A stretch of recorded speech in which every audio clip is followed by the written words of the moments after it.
I'm Susan Birch, and welcome to another A Healthy New Zealand podcast. I have a really interesting guest today. Her name is Ann Sheybani, and she lives in Ireland. In her professional life, Ann is a best-selling author and founder of Summit Press Publishers. She's a sales and marketing certified coach and a Harvard-trained writer. She's also a woman who's not only survived adversity, but has used her experiences to thrive in her own life and to help others do the same.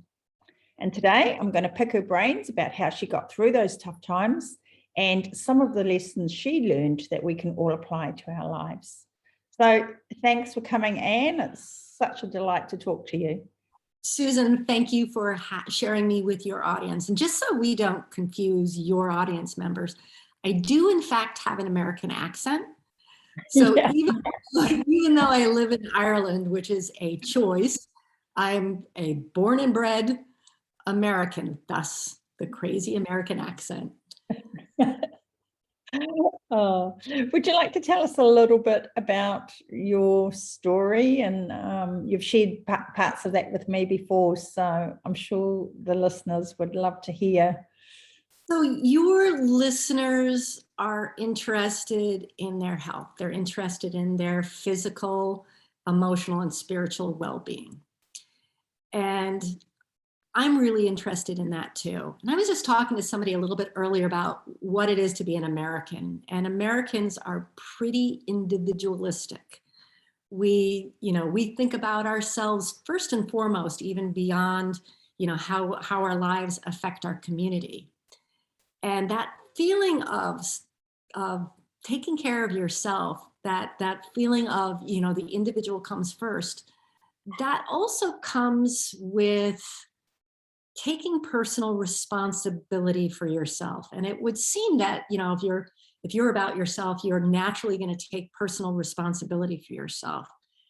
But the two don't always go hand in hand. So a little bit about my background.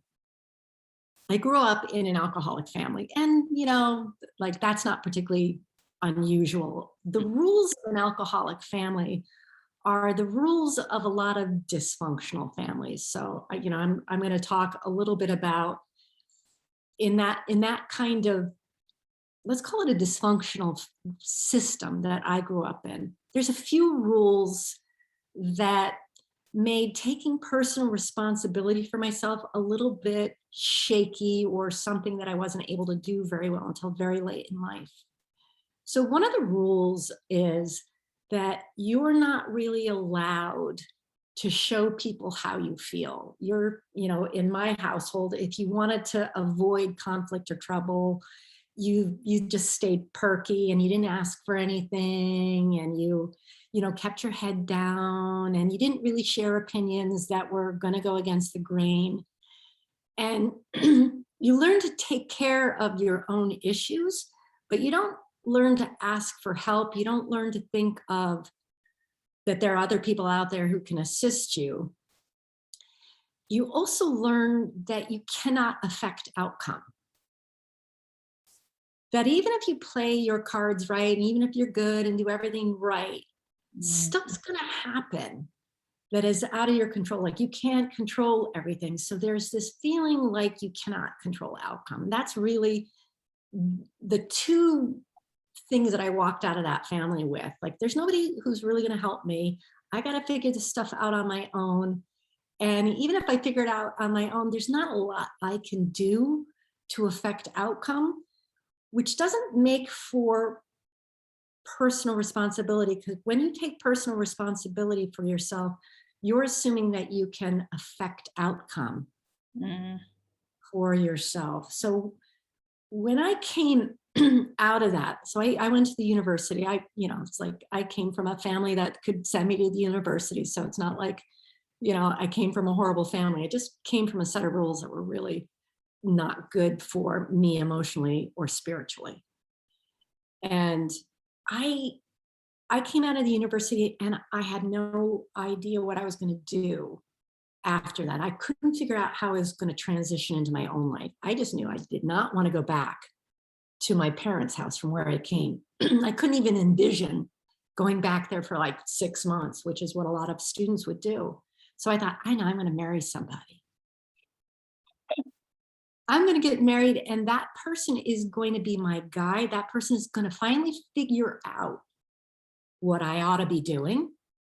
That person is going to take responsibility for my well-being. That person is going to run my show, because I can't do that. And so I found in my graduate, I was a chemistry major.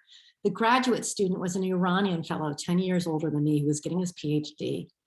And he was a self-proclaimed revolutionary Muslim who pro-Khomeini, and mind you, this is the late 70s, early 80s, where, there was a big revolution in Iran, and they kicked the Americans out because the Americans were in there.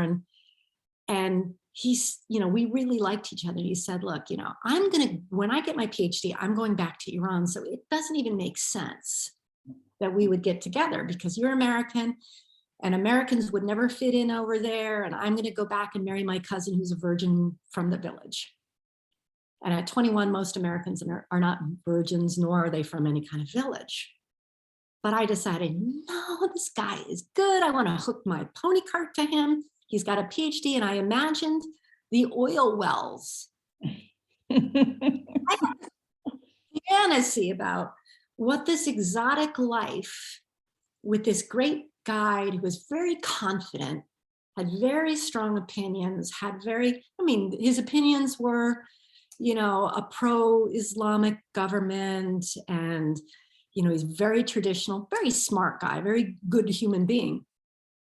But his value system was different than mine. I don't even know that I had a value system.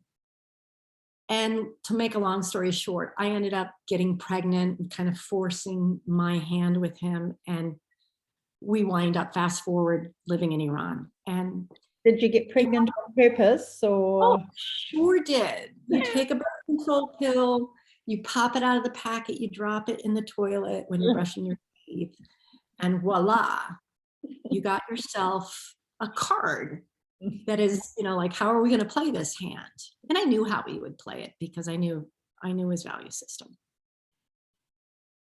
So Iran was great for me because it didn't require me to be anything. It didn't require me to grow. I had to put up with stuff. And I had to put up with a lack of privacy. I had to put up with, relatives coming over and staying for 6 months, and learning not to make jokes. And, there was a lot of, like, living in Iran was complicated. It's a very different culture. And, I'm very American. And it was really, really tough. And what was great for me at 21 or 22 was not so great for me at 31, where I didn't want a daddy telling me what to do. I didn't want to have to suck it up, which is what I had done as a kid. Like, it was familiar for me to suck it up and not pay attention to what I needed or what I wanted, to not have opinions. But at 31, I had 2 little kids, and I started to have opinions. And I started to have needs. And I ended up coming back to the United States to visit my mother with my kids. And I was having these raging migraines. I was supposed to go back after American Halloween and go back to Iran. And I had migraine after migraine after migraine, and I couldn't figure out what was wrong with me. And I was talking to my girlfriends. I was telling them stories about, like, crazy relatives and my mother-in-law sleeping at the bottom of my bed and telling me to go make a boy, and just, like, really crazy stuff. And I thought it was hysterically funny. And they're looking at me, and they were saying to me, like, your life is so out of control. That's not funny. And for the first time, I kind of stepped back, and I'm like, I don't like my life.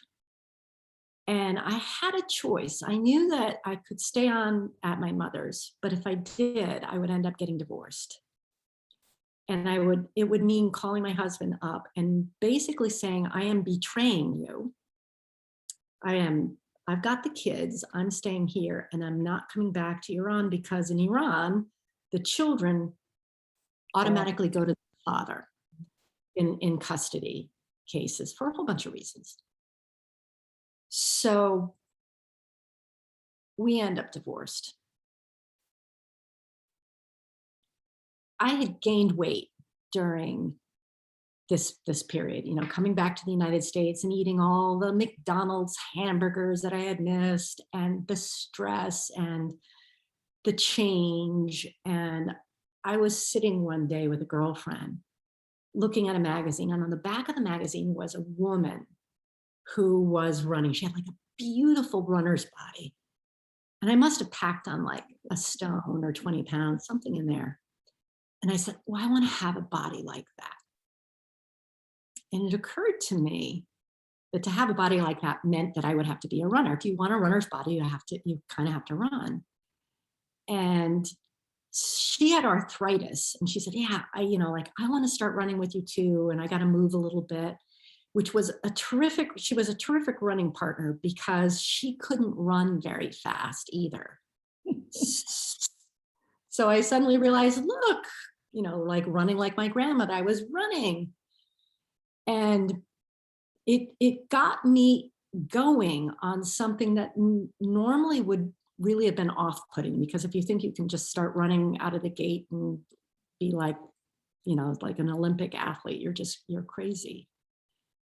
But what eventually happened is, she fell away, and I began to run more and more, because I began to see incrementally improvement, and I started to lose weight, which was my main goal, because I've always been neurotic about my weight and struggled with eating disorders and all of that.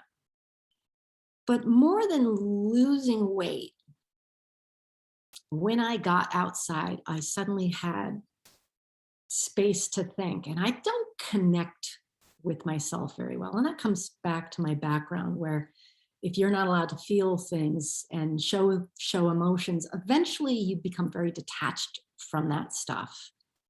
And when emotions start coming up, you use food or you use some other sort of distraction so you don't have to experience that. But I'd be out on the road, and I'd have the headspace, and there would be that rhythm, that gentle rhythm of being out there pounding and improving.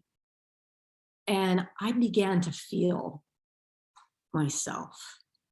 And I began to be impressed with myself, because remember, I was looking for somebody else to do it for me. And suddenly I'm doing stuff that other people couldn't do or hadn't started doing. It's like I began to see that I could do something pretty impressive.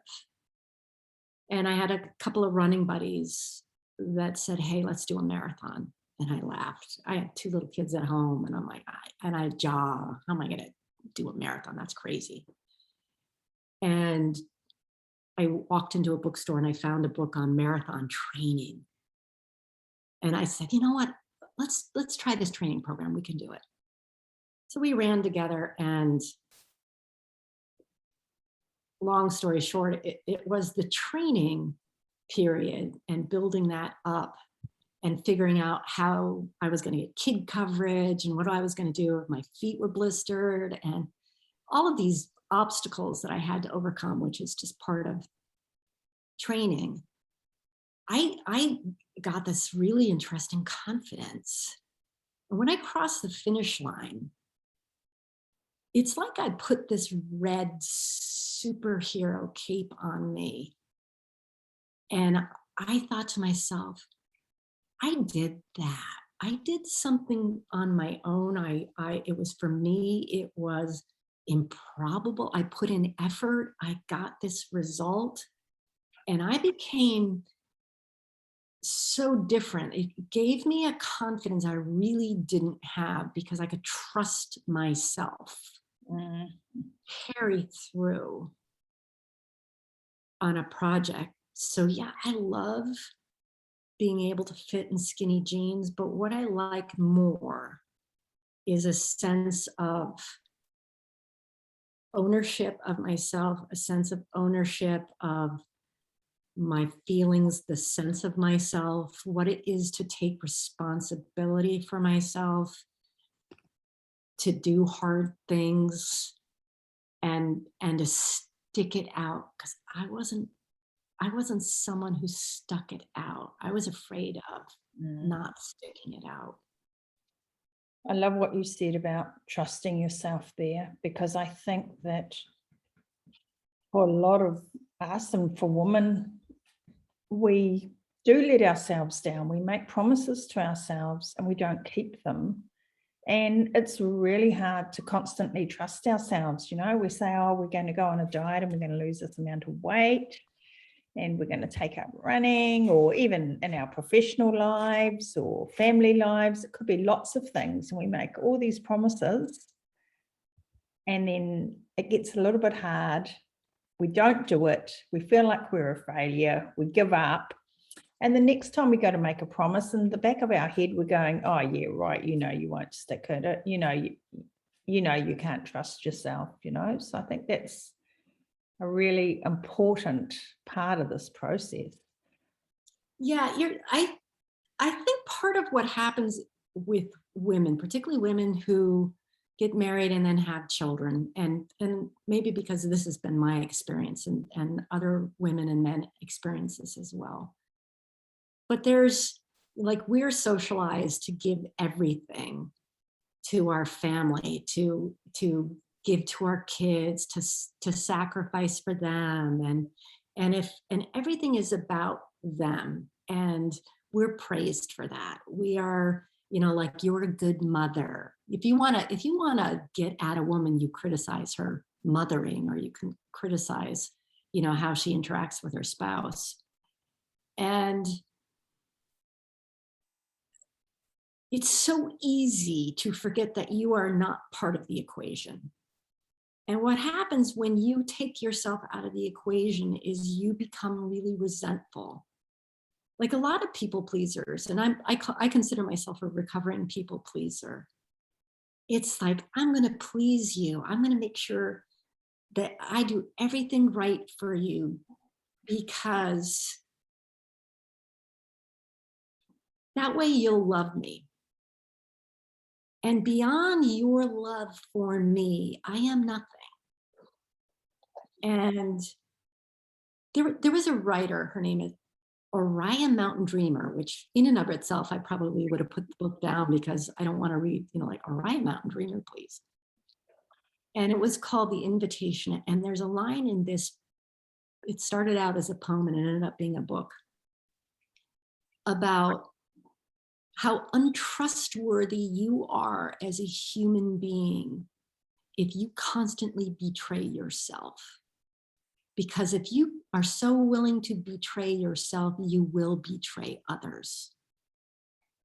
And that was such a good line for me as a people pleaser. It's like, I want to be trustworthy for others. I don't want to betray others.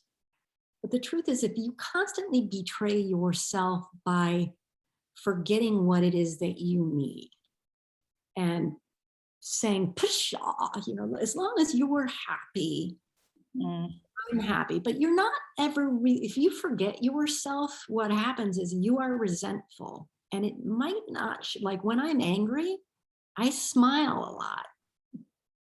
And that's a people pleaser in there hiding the rage. If you're not part of the equation and you're a smiley, friendly person, actually, you're probably a rageful human being. And that stuff comes out sideways. And that makes you untrustworthy to yourself and to those around you. So, yeah. And I think, one of the things I don't know if you can see, my big dog's decided to come and get involved in the podcast. Vinny. I don't know if you can see Vinny. Hi, baby. That's a beautiful dog. Yes, I've got two of them. This one's Vinny, and Vinny just likes to have his nose and what's going on. Are you going to go lie on your mat, please? Good boy. Go and lay down. Good boy. Good boy. So I think something in when you were talking about doing everything for your children and putting everybody first. And I think there's a trap there for our children as well, because we don't teach our children to take care of themselves. We don't say, hey, I'm a priority to myself. We just say, you're everything to me. And so then when they have families, they just repeat the same pattern and just give themselves up. Yeah, I think, like my husband and I talk about this a lot, when we're a blended family, clearly since I, got divorced. And we were of that generation, as so many of us around our age. I'm 58 right now, he's 64. Like, we gave everything to our kids because it's a reaction to how we grew up. And, when I have kids, I'm going to make them feel at home and loved and relaxed because I felt unloved, rightly or wrongly. And I think by giving them everything and saying your needs come first, it's all about you, I think we've made their life so difficult. They had such a hard time launching, and our kids are range in age from 40 to 27 right now. And for some of them, they were very confused as to why the world wasn't accommodating them. And there was a lot of resentment on their part, and they were angry, like, this is hard and you should be helping more. And like they couldn't launch. And this is coming from someone who didn't know how to launch. Full appreciation of the situation, not putting anybody down. I didn't know how to launch. But I think like my husband figured it out with a lot of struggle how to launch because he didn't have the background or anybody kind of giving him the leg up. But I don't think our kids, I think they struggled way more. And I look at my daughter now, she's 32 and she has 2 little kids. And I praise her all the time when she draws boundaries, when she sends her kids off to her in-laws and studies something, when she's taking time to do yoga or to think. She's another intellectual, another introvert. I'm like, good on you, because if you're not taking care of this, you're going to be dangerous to your family. You are dangerous.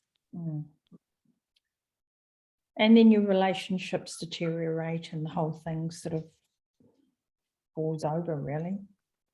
So how important do you think, the people we have in our lives are? Do you think, sometimes we can, learning to let go of the people we need to get let go of at the right time? Yeah, so I'll tell you a little story. My children were 12 and 9 when their dad died. He died of colon cancer. And in many ways, I look at my son, and my son, it kind of stopped growing emotionally at the age of 9. There's a lot of the 9-year-old boy in him, and he's 28 now, 29. And I remember him telling me when he was around 15 or 16, when I had remarried and lost some friends in the process. And he said, "You are so disloyal. I'm always going to be friends with these kids from when I was 9." And when he saw me move on from other people, he saw that as a character flaw. And I remember telling him, like, part of growth is, getting a new snake skin. And there is damage along the way. There is collateral damage, because as you grow and as you evolve, you will invariably lose people. And I think in America in particular, I don't know about New Zealand, we glorify having relationships from our childhood. We're like, oh, like I still have friends from when I was in junior high or in grade school. But like, if those are still your closest friends, I wonder about that, because have you evolved? Have you grown? Like, each time I have a life change. And I think we change every 7 years as individuals, just like there's chapters that turn roughly at the 7-year mark.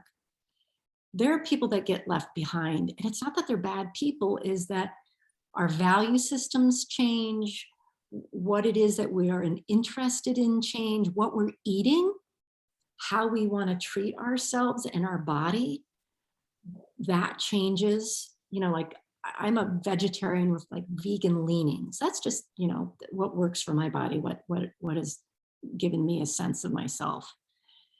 And I still eat with people who eat other stuff and, drink heavily but I, so you don't have to throw those people out with a bathwater.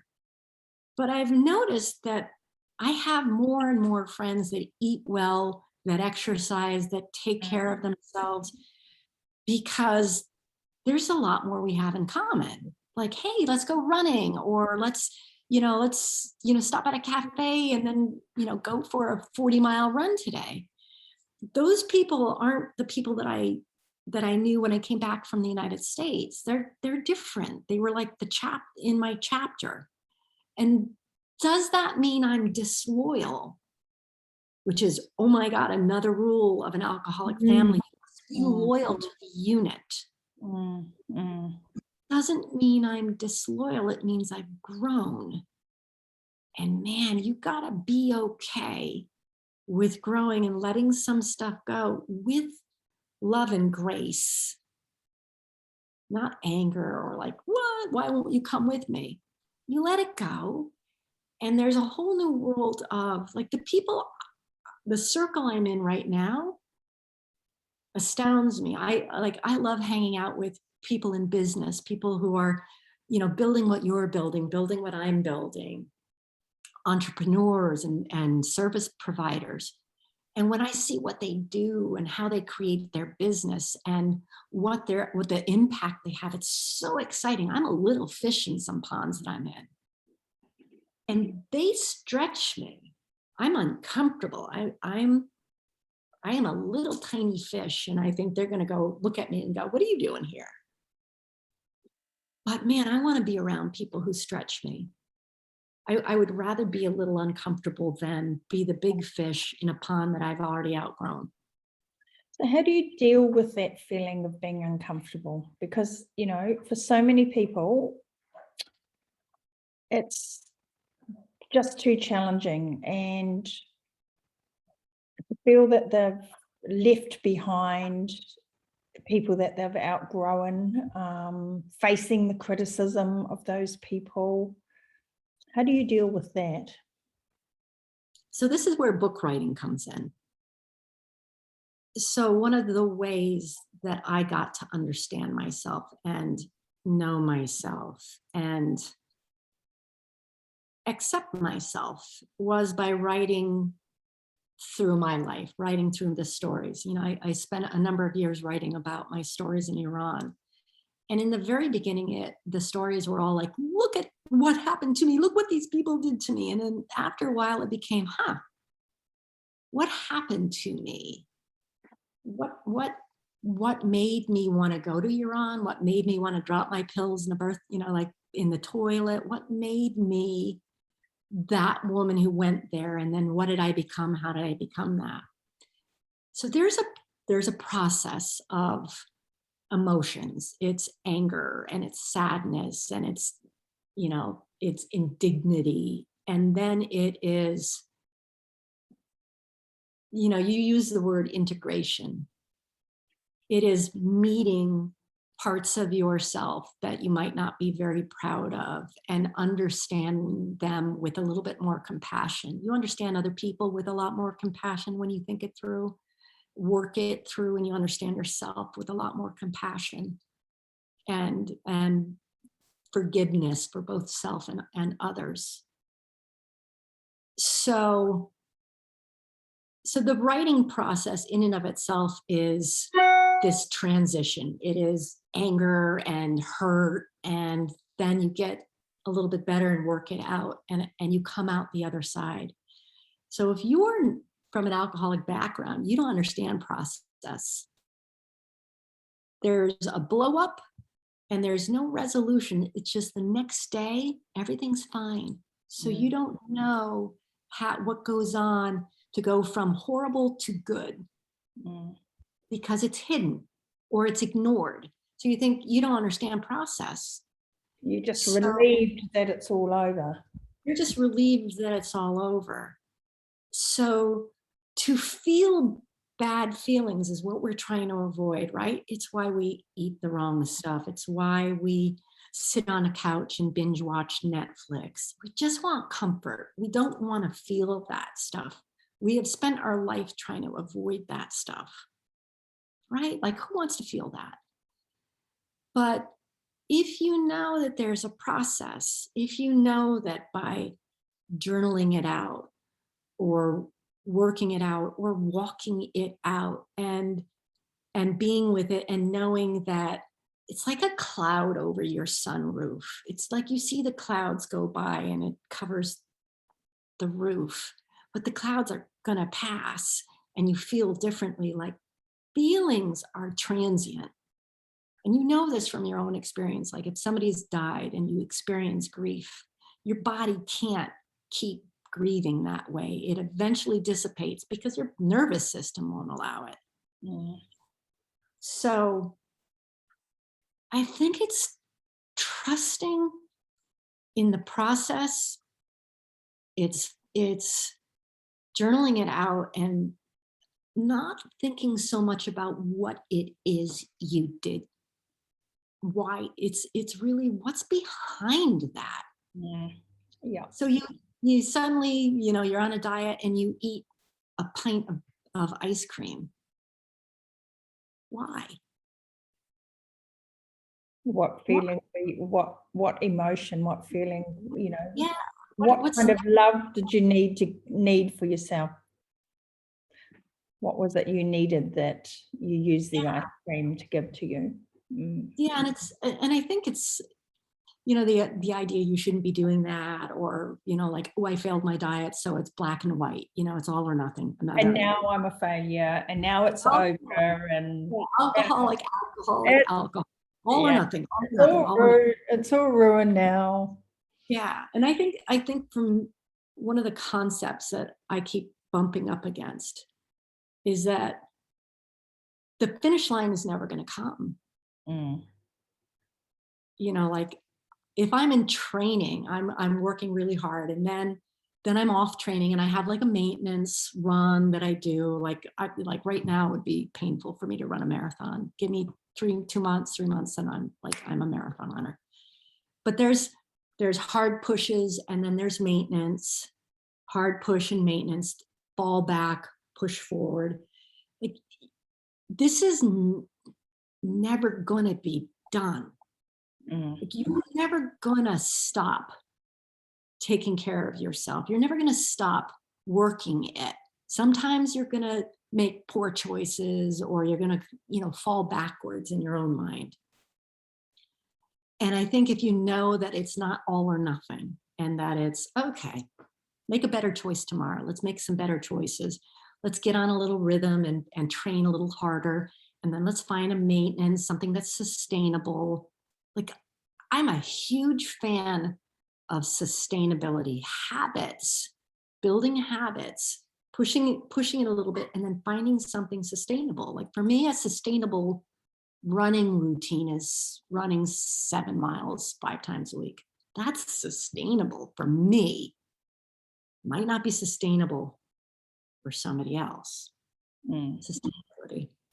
And then what about in your daily life as well? Because sometimes I think that we have this idea that our life needs to be sort of structured, and we need every moment to be filled with meaningfulness and accomplishing things. And we're relentless about not giving ourselves a break. Yeah, this is what I need to work on more and more. Like, this is a never-ending thing for me. It's like I haven't met that finish line yet. Like, I make a joke about being an accomplishment hoe. And I don't see that as a good thing. I see that as the residue of needing to prove myself, of needing to prove myself worthy, and see, I'm not a burden. See, I'm useful to have around. If I'm useful to have around and I get stuff done, then And you'll love. I'm being in control. I'm in control of. I love control. I love control, and and I love creating outcome. I know that you have to do stuff to create outcome. And where I fall down on the job, my husband's much better at this. We're always having this conversation, is I have a very hard time sitting and just being and just having an unstructured day. So my sweet spot is that there's white space in between events for me. Like if I have back-to-back calls or back-to-back projects that I'm working on, that burns me out. But if I have an hour here to go for a walk, or an hour here to put my nose in a book, one that I don't need to edit, that's kind of downtime for me. But one of my challenges that I'm setting goals for is, how do I take 2 days off back to back? And who am I if I'm not achieving? Because there's a better balance, and I'm not the woman to tell you about balance, because particularly during the pandemic, I have erred on being very unbalanced, being very work-centric, and I'm aware that that's not good for me as a person. And I'm all for, if you can achieve some balance and you can be and not just do, you'll do yourself a great service. So, talking about time with yourself and time connecting with yourself, I was just talking to a couple of friends today about that, who are both very good at that. I use busyness to avoid doing that. I use activity, so because then you feel productive, or you've done a workout, or you've been for a bike ride or something,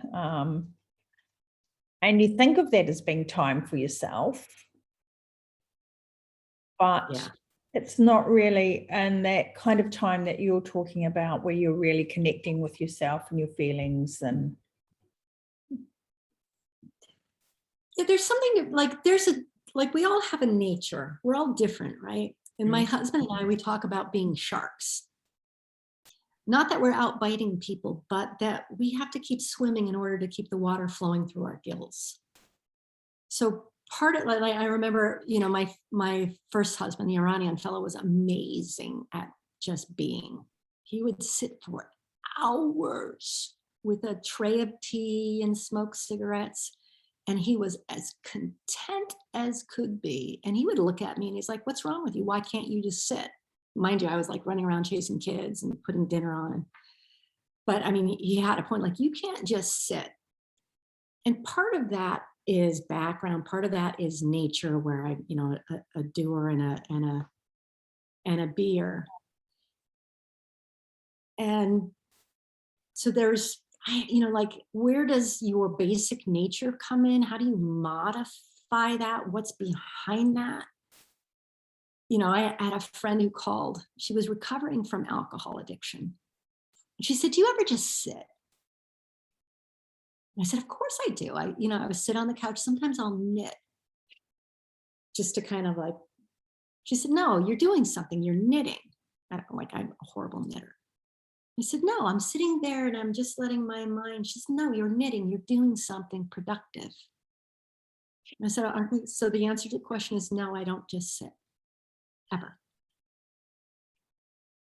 And I think it's a process where you sit on a cushion for 10 minutes and breathe, and you start with 20. I mean, my inclination is I'm going to do a 10-day Vipassana meditation, and I'm going to just own that.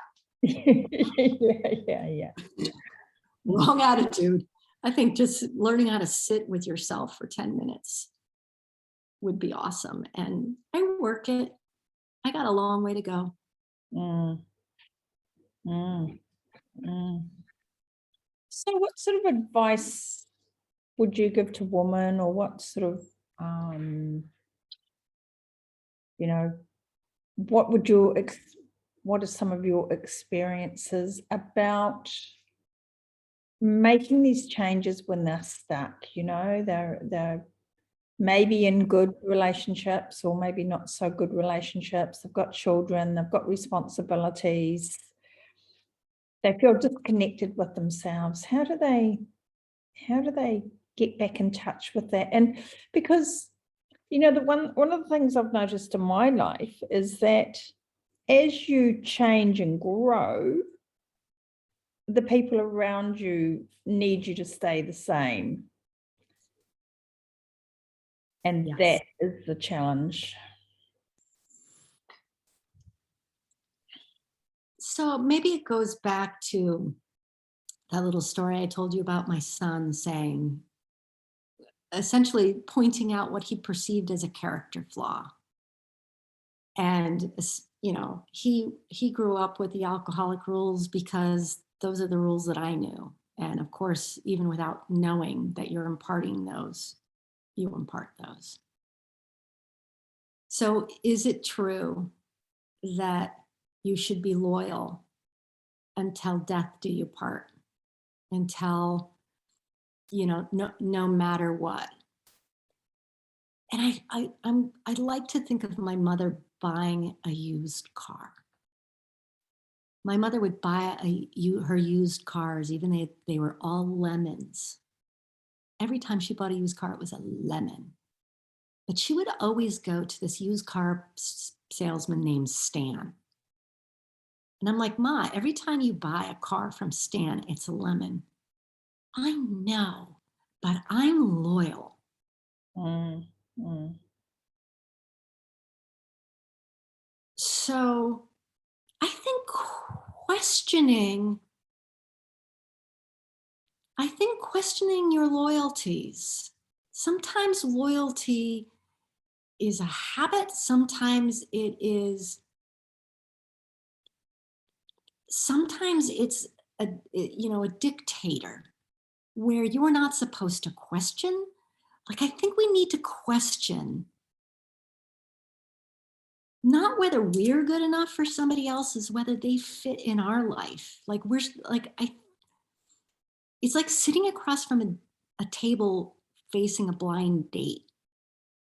Instead of constantly worrying, I wonder if he'll like me, if he'll see if I'm good enough, if I'm pretty enough, thin enough. What will happen if you turn and say, does this person across from me make sense? Does his values align with mine? Does he add something? Does he bring something to the table that I don't have? Is he a value and a good fit to me? So I think instead of like, am I good enough? Will they love me? In all areas of your life, evaluating other people and being a bit more discerning. Like, if your goal is to lose weight, trust me, discerning whether or not somebody else's comment, if it's true or not, if they're adding value to you, if they're in your life out of a habit or out of a sense of misaligned loyalties, or analyzing stuff the way you would, am I going to keep the blender that's broken, or am I going to toss it out? Am I going to keep the waffle iron that has no electrical cord, or am I going to toss it out? Like, going through your cabinets, you might be good at getting rid of stuff, but going through, is this habit, is this person, is this dress, do you want these things anymore? Do they fit in your life anymore? Why are you holding on to it? That discernment, I think, goes a long way, and it's uncomfortable. I hate waste. I don't like throwing stuff away. I don't want to be whimsical. I don't want to be a fair weather friend, as we say in the States. Oh, and there's But that fear of being alone, that fear of, primal. having, yeah, it is, because we're social animals, Yeah. I We mean, really want that connection with another human being. yeah, I think Iran was really good for me in understanding just what that fear would do to me. What I clung to a relationship for dear life because it was my identity. Like my relationship was my identity. Mm, And to let go of it meant letting go of my identity. And to have no identity or to have to find one, that's scary. So, clinging to, my mother's a great example. My mother moved back to her home state of North Dakota, and she's hanging out with people she grew up with and her sister, and she is fully accepted. She's not had to grow. And she hangs around with people who stayed at that mm, growth level, lack thereof, and she's happy there because growing was very challenging for her, codependent background with the alcoholic husband. I don't want to cling to anything mm, mm. because the cost to self, it's too high.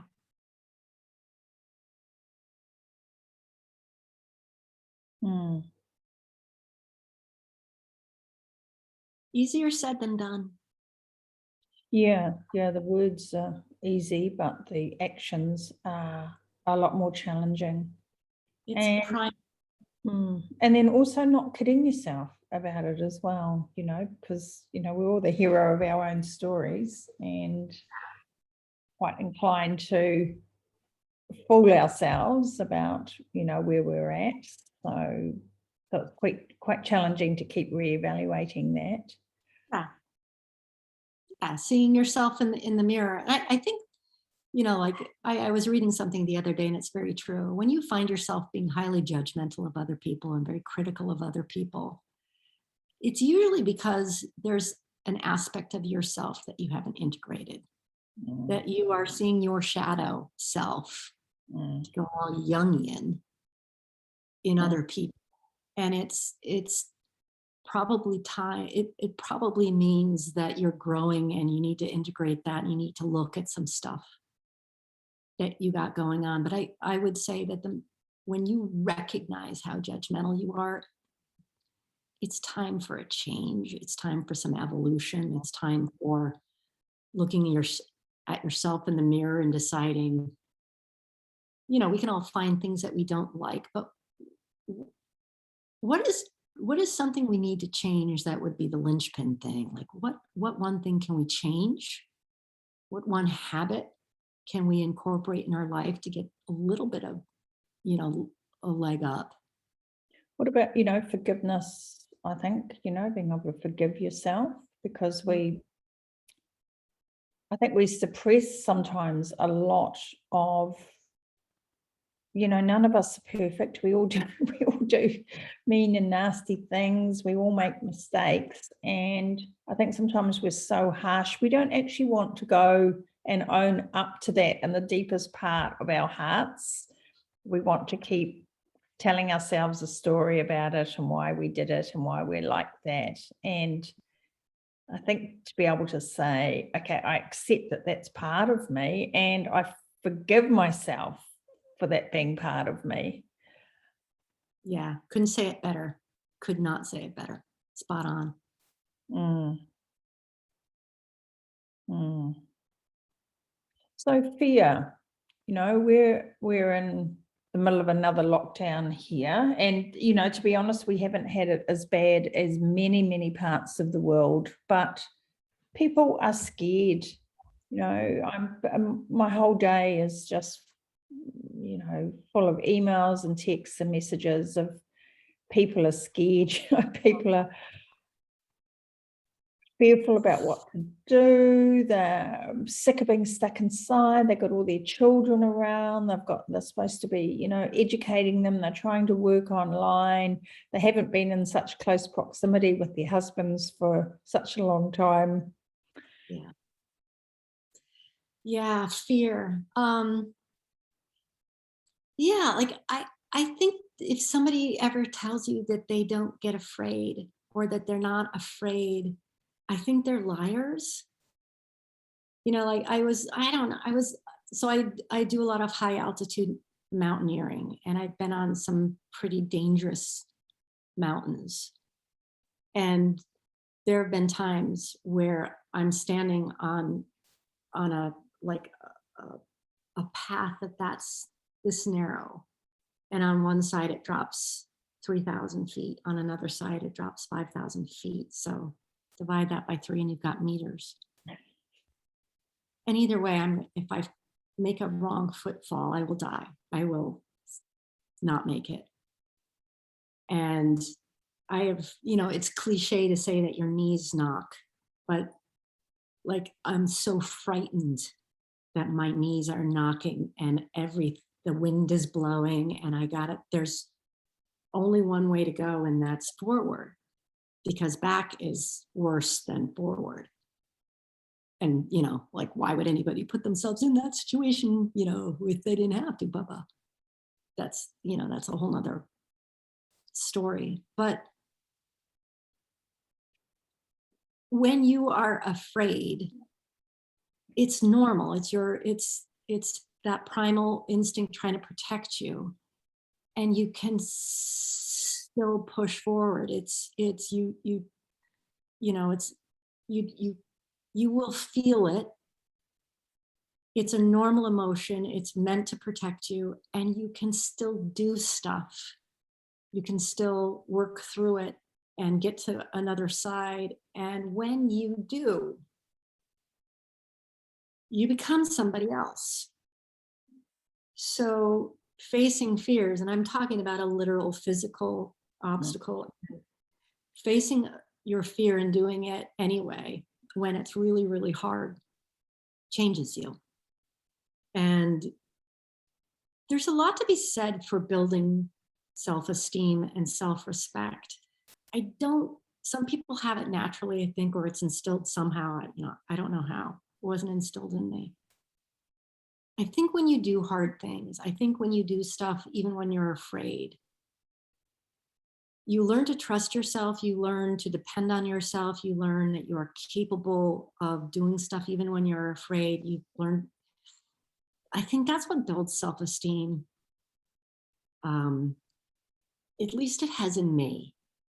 That self-esteem is built on showing yourself that you're willing to do something really, really hard and scary and doing it. So it's not like I run towards something that I'm afraid of, but I know that anytime I get through and beyond that, I like myself more. So do you think that is good training for your personal relationships? Because I know for me, physical fear of doing something that's physically scary is not nearly as frightening as something that's... So conflict. Yeah. I'm conflict avoidant by nature. Like my husband and I were on a team meeting the other day, and there was a team member who was unhappy, and I was trying to tamp it down, and I was smiling. I was angry, but I was smiling, trying to tamp it down. He looked at me, he's like, "What are you doing?" And I'm like, "What?" He said, you are so conflict avoidant, and I am. And oh my God, when I have to have a conflict, my husband's been a really great teacher as a criminal defense attorney. He's really okay with conflict. He's like, there's something going on here. We got to talk it out. And I'm like, no, we're fine here. We're fine. He's like, no. So he's forced me into conflict when I would rather run away. So I'm a little bit better, but I don't like conflict. And I was when I'm not good at something, then I start Googling it and YouTubing it. It's like, how do you deal with conflict? And there was something great that came up on some TED Talk video about conflict avoidance. And it is being empathetically curious that when you're facing someone who's angry or there's some conflict, instead of running away from it or hiding it, it's like, that's the alcoholic background. Get out of Dodge as fast as you can and you'll avoid trouble.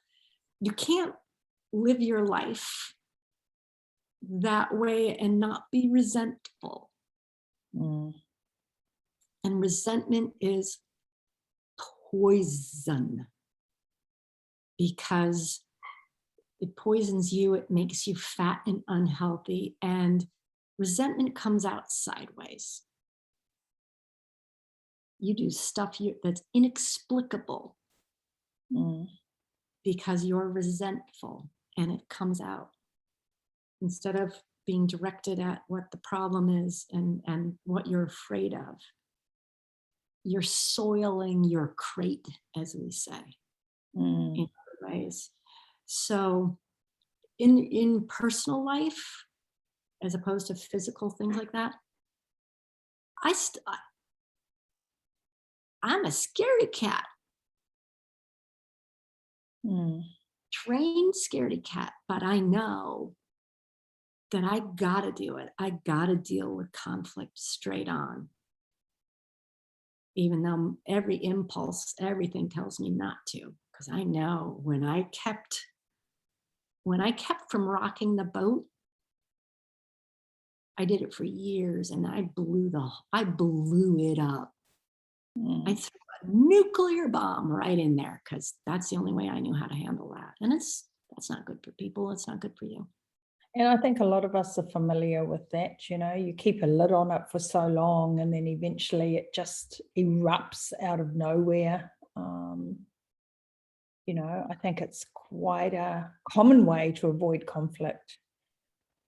And it doesn't resolve the issues because then you're in the wrong because of the way that you've erupted and dealt with it. And so then you've got to deal with the consequences that you're in the wrong. And so then you're sort of apologizing for being in the wrong, and you've never actually ever got to the root cause of what the problem actually is in the first place. Yeah, and you abuse yourself. You abuse yourself instead of dealing with the outside. You bring it all in and you abuse yourself. When my daughter was younger, she used to be into, when she was quite young, she used to be into making magic potions with her friend, so I used to sometimes say, Mum needs a bravery pill, and she'd go away and she'd mix me up a magic bravery potion to to just sort of have to deal with it.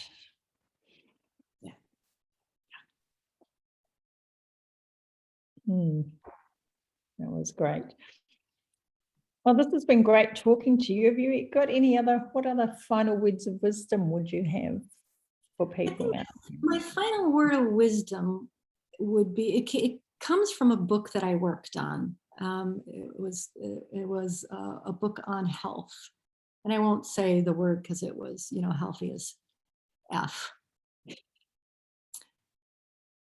Like, it's all about habits. There's nothing, for weight loss and for wellness. It really is a series of small habits that are strung together.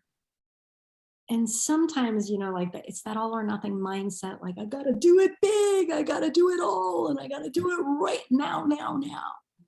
I think that's the enemy. I think perfection is the enemy of good. I think big and doing it big and hitting it out of the ballpark is the enemy of accomplishing anything. I think it starts with one habit at a time. It's one habit that if you anchor in, it's like this: in the morning, I'm gonna have a vegetable smoothie instead of a donut.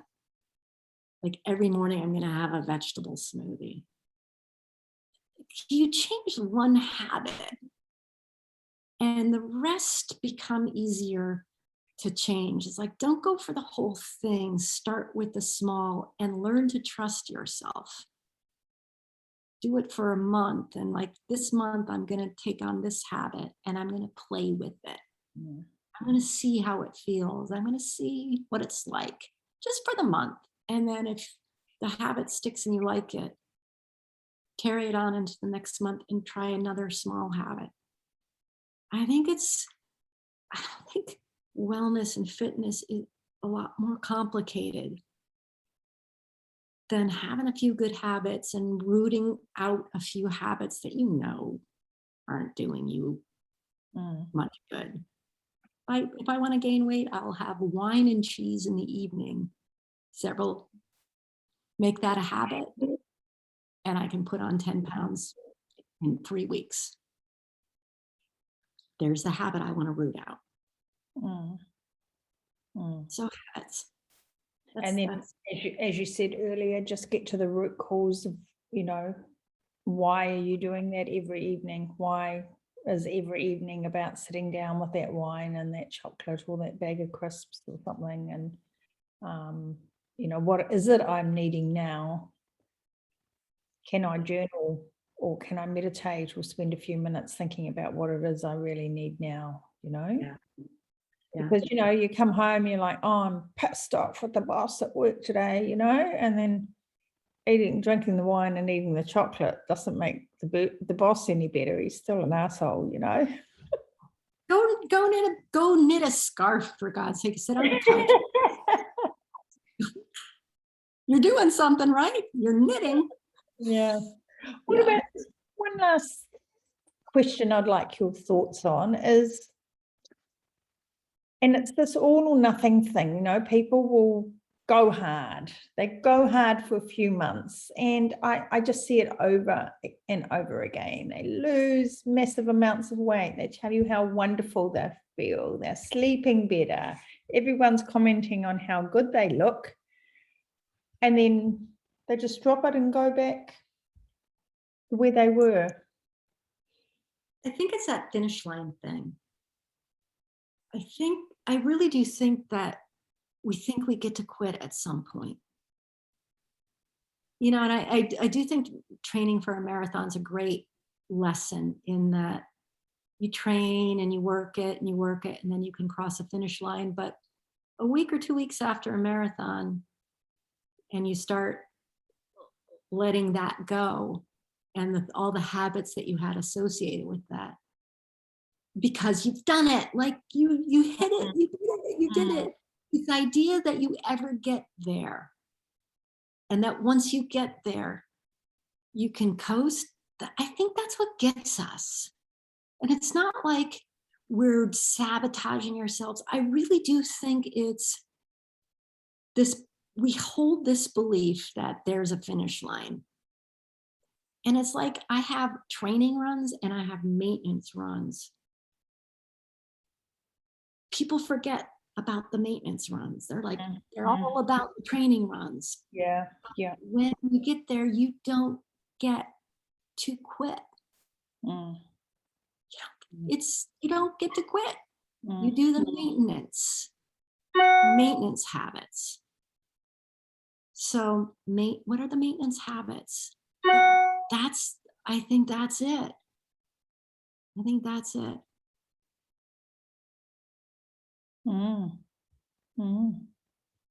Well, thank you very much. I've kept you for quite a while, so you've probably got some books to go and work on and publish. Do you want to tell people a little bit about what you do for work? So I am the publisher at Summit Press Publishers, and we specialize in books that build businesses. They inspire lives, and they also catalyze businesses and get people more of a profile in their particular niche. And man, do I learn some amazing stuff. There are people with stories, and there are people with great habits that they share with their readers, and really great, stages that they can take people through to get a very specific outcome. So I have the best job in the world.